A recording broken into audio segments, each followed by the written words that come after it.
Obama administration announces measures to punish Russia for 2016 election interference. News for You channel. Obama administration announces measures to punish Russia for 2016 election interference. The Obama administration announced sweeping new measures against Russia on Thursday in retaliation for what U.S.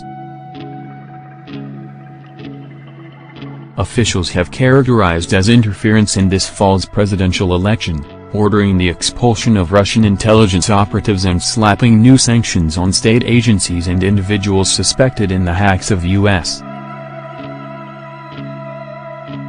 The response, unveiled just weeks before President Obama leaves office, culminates months of internal debate over how to react to Russia's election year provocations.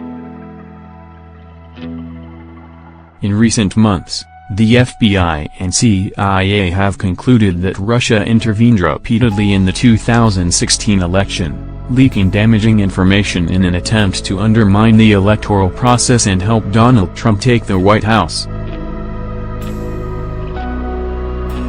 Because Thursday's announcement is an executive action, it can be undone by the next administration. But Obama's last-minute measures put pressure on Trump, who has largely waved off the allegations against Russia, to make a decision about whether to keep the punitive measures in place.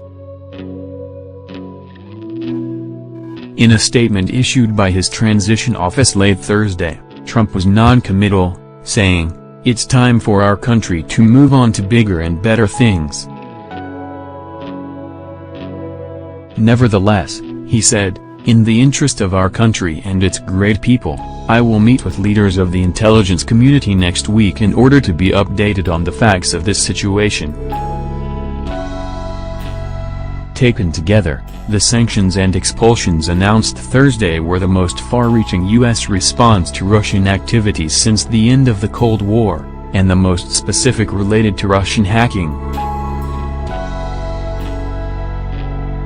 The administration also released a listing of addresses of computers linked to the Russian cyber attacks and samples of malware inserted into U.S. systems. Several lawmakers have called on the administration for months to respond, saying that tougher measures needed to be taken to punish Russia. The White House resisted acting ahead of the election for fear of appearing partisan. Obama, who had promised a tough U.S. response, said the new actions were a necessary and appropriate response to efforts to harm U.S. interests. He said Americans should be alarmed by an array of Russian moves, including interference in the election and harassment of U.S. Such activities have consequences, the president said in a statement.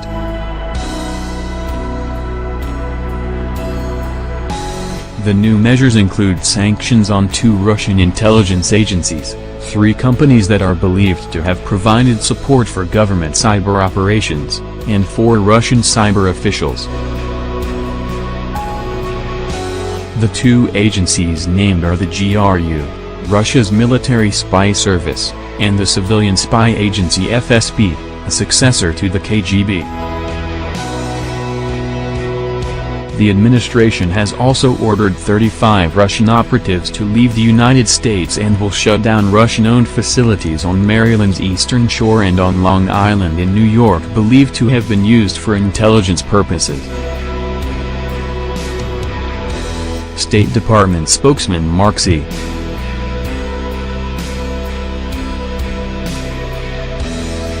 Toner said the diplomatic retaliation was partly a response to Russian provocations against American personnel in Russia, including arbitrary police stops, physical assault, and the broadcast on state TV of personal details about our personnel that put them at risk.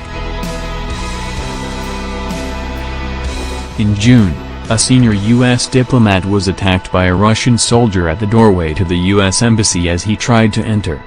That incident, circulated on video, resulted in the earlier expulsion of 2 Russian diplomats from Washington.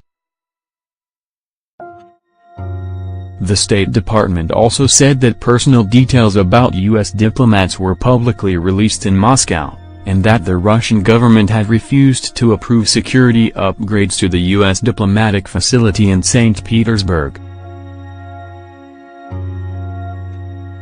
Obama suggested Thursday that the United States may undertake covert activity in response to Russian activities. Officials gave no details. The Treasury Department also designated 2 Russian hackers, Evgeny Bogashev and Alexei Belin, for criminal cyber activities involving U.S. firms and unrelated to the election hacks. Moscow, which has denied involvement in attacks related to the election, vowed to respond in kind. I cannot say now what the response will be, although, as we know, there is no alternative here to the principle of reciprocity, Russian presidential spokesman Dmitry Peskov said in a statement late Thursday evening carried by the Interfax news service. Peskov said the response would be authorized by President Vladimir Putin. In virtually all previous cases of Soviet or Russian diplomats declared persona non grata in this country, an equal number of U.S. officials have been expelled from Russia. Trump has called on the Obama administration to present proof of Russian hacking. Speaking Thursday before the reprisal announcement, Sean Spicer, the incoming White House press secretary, said Trump's views on the hacking allegations could change if more solid evidence emerges that Russia was responsible. If the United States has clear proof of anyone interfering with our elections, we should make that known, Spicer said, adding, "Right now we need to see further facts."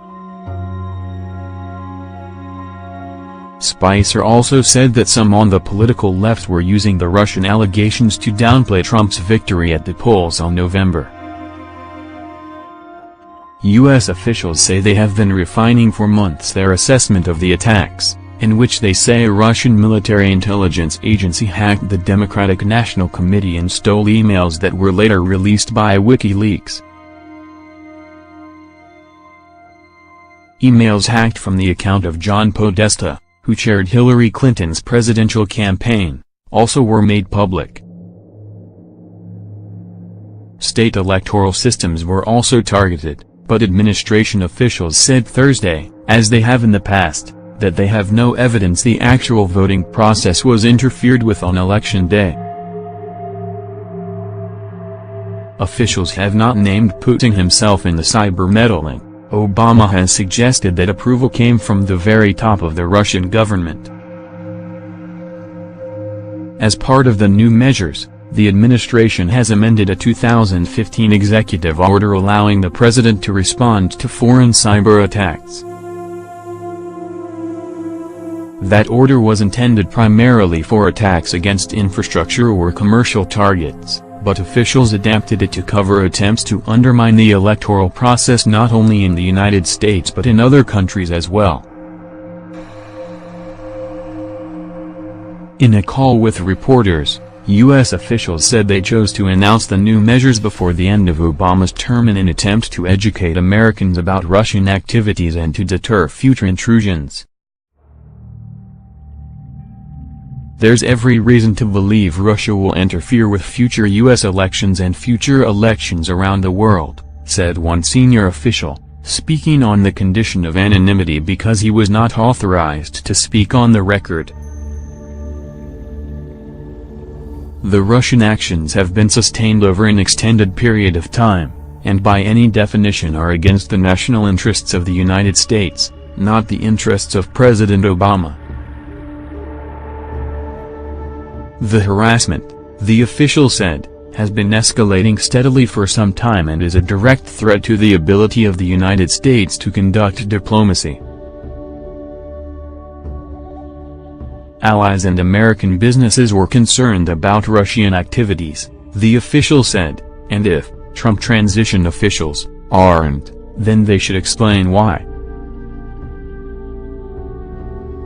The Obama administration also released a document providing some details about the cyber operation U.S. officials have labeled Grisly Step, including a list of names the hackers used. These groups have conducted campaigns against think tanks, universities and corporations, as well as government agencies, according to the administration. In foreign countries, they have carried out damaging and disruptive cyber attacks, including on electrical utilities.